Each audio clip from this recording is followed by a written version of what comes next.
मी वाघीण आहे, मी फॉरेस्टमध्ये जॉबला आहे. मला फॉरेस्टनी मानवाचा धर्म ऑलरेडी माझ्याकडे आहे, पण मी आता वाघांमध्ये राहून मी वाघीण पण झाली आहे. तर मी ह्या कुत्र्या लांडग्यांना सोडणार नाही.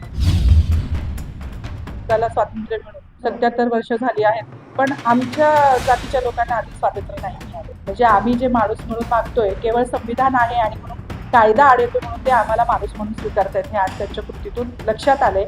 मग हा आम्हाला नाकारण्याचा पुन्हा एकदा त्यांनी सुरू केलेला हा प्रयत्न मला हाणून पाडायचा होता. ह्याचं काम चालू आहे, ह्या सूत्रसंचलन करताय. मला एवढंच म्हणायचं होतं की त्यांनी केलेली चूक मला दुरुस्त करायची होती.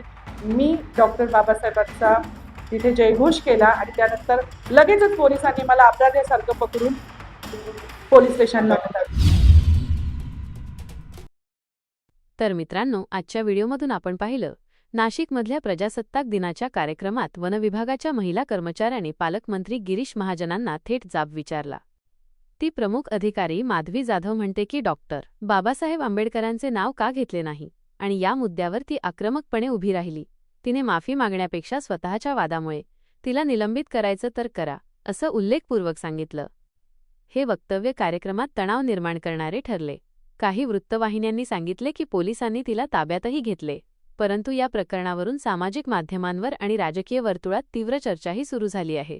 कारण अनेकांना वाटतं की सार्वजनिक कार्यक्रमात बाबासाहेबांचा उल्लेख ही गरजेची संवेदनशील बाब आहे. तुम्हाला काय वाटतं? ही धाडसी भूमिका होती का अयोग्य रागप्रदर्शन?